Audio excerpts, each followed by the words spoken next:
నందిగం ముత్యాల రాణి ఎలియాస్ చెంచల్గూడ చెమిటి రాణి ఈరోజు మా పాఠశాల భవనంలో సాయి చాలీసా అనే ఒక పవిత్ర కార్యక్రమం చేపట్టామని తెలిసింది. భజన కార్యక్రమం. కోర్స్ నీకు భజన పరులు ఎప్పుడు నీ చుట్టూ ఉంటారు, కాకపోతే ఇది దైవ కార్యం. అయితే ఆ దైవ కార్యానికి నువ్వు పెట్టిన నిలువెత్తి సాయిబాబా ఫోటో ఎవరు కొనిచ్చారో తెలుసా? ఒక్కసారి గుర్తు చేసుకో.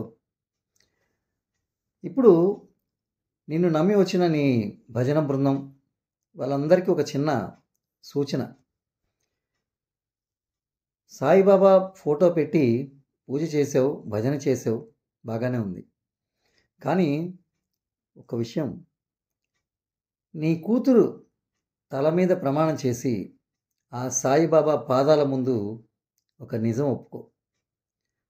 నువ్వు అనుభవిస్తున్న ఈ సంపద, ఆస్తి, వైభవం ఎవరివి? కొర్రపాటి సుధాకర్వా, నీవా? చెప్పు. తడికల్లపూడిలో నువ్వు ప్రస్తుతం నివాసం ఉంటున్న ఆ 4 ఎకరాల భూమి, ఆ సువిశాల భవనాలు, ఆ సంపద, ఆ వైభవం ఎవరివి? నీ అమ్మ మొగుడు కొనిచ్చాడా, లేకపోతే నీ సవట మొగుడు తెచ్చాడా? చెప్పవే బోకురాణి, చెప్పు. ఎవడు కొనిచ్చాడు? కొర్రపాటి సుధాకర్ని బంధం పేరుతో మోసం చేసి డబ్బులు కాజేశావు. అలాగే ఇసుక మాఫియాలో, చేపల చెరువుల్లో, రొయ్యల చెరువుల్లో బినామీల పేరుతో పెట్టి వ్యాపారం చేస్తున్నావు. స్కూల్ భవనాలకు డబ్బులు కావాలని చెప్పి దొంగ నాటకాలాడి నీ ఫ్యామిలీ అంతా డ్రామాలు పండించి కొర్రపాటి సుధాకర్ దగ్గర కాజేసిన మొత్తం 30 కోట్ల పైమాట. ఆ 30 కోట్లలో నువ్వు బిల్డింగులు కట్టడానికి ఖర్చు పెట్టింది సుమారుగా 6-7 కోట్లు ఉండొచ్చు. మిగిలిన 24 కోట్లు దొబ్బేసి ఇలాంటి పనికిమాలిన వ్యాపారాల్లో పెడితే ఈ రోజున వాళ్ళందరూ నీకు హ్యాండ్ ఇచ్చారు. ఎవరితో చెప్పుకోవాలో అర్థం కాక ఏడుస్తున్నావు. ఒకసారి గుర్తు చేసుకో. నువ్వు చేసిన పాపానికి శిక్ష అనుభవిస్తున్నావు ఇప్పటికే. అప్పుడు కొర్రపాటి సుధాకర్ పాదాలను ఫోటోగా ఫ్రేమ్ కట్టించి పూజామందిరంలో పెట్టి పూజ చేసావు. అది పూజ కాదు, దొంగ నాటకం, దొంగ ముండ.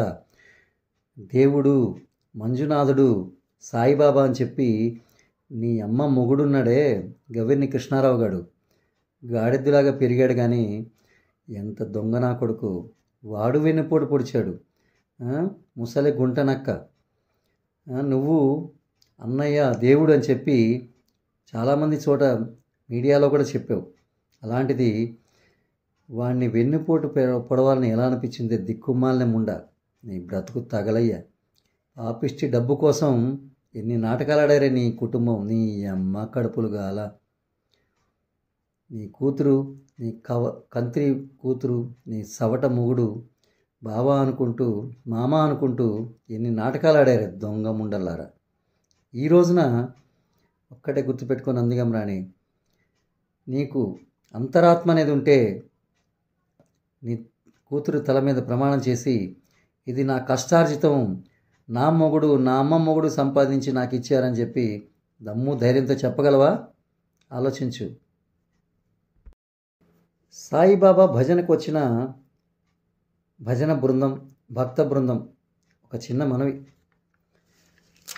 మీకు నందిగం రాణి క్యారెక్టర్, దాని బ్రతుకు, దాని పుట్టు పూర్వోత్తరాలు అందరికీ తెలుసు, మీ అందరికీ.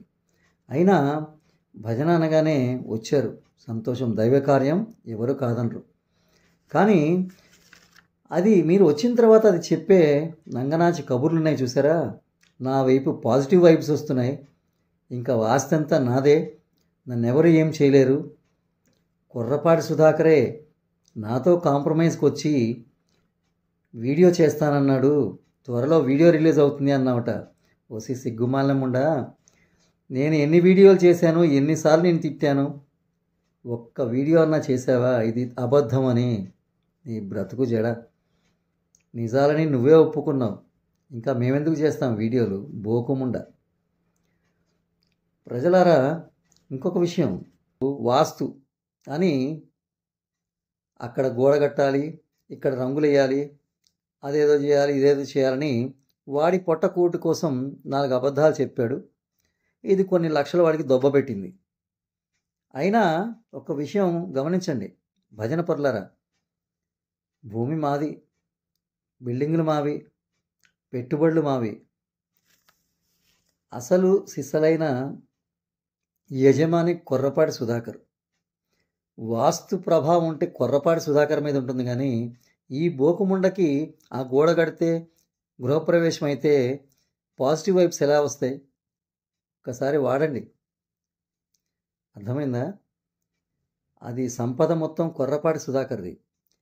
అప్పనంగా దొబ్బేసి ఈ దిక్కుమాలిన ముండ అనుభవిస్తోంది. మీరు కూడా దానికి భజన చేస్తే దాని పాపంలో పాలు పంచుకొని మీరు కూడా అనుభవిస్తారేమో. ఒకసారి ఆలోచించుకోండి. దైవకార్యం కదా, దైవకార్యం దగ్గరికి వచ్చి అబద్ధాలు చెప్పకండి. గమనించండి, నందిగం రాణి ఇప్పటికి కూడా మాయ మాటలతోటి. ఇంకొక చిన్న విషయం, నందిగం రాణికి మామూలుగా ఊతపదంలాగా వస్తుంది.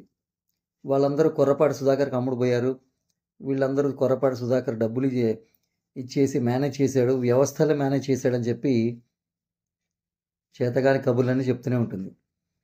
అయితే ఒక చిన్న విషయం ఏంటంటే, ఇవాళ సాయిబాబా భజన చేశారు, సంతోషం. సాయి ఆశీస్సులు మంచి వాళ్ళకి ఎప్పుడూ కలుగుతాయి. నందిగం రాణి నీకు ఎప్పుడూ కలగవు, అది గుర్తుపెట్టుకో. అయితే రేపటి రోజు చట్టం తన పని తాను చేసుకుపోతుంది. నందిగం రాణి కటకటాల పాలవుతుందో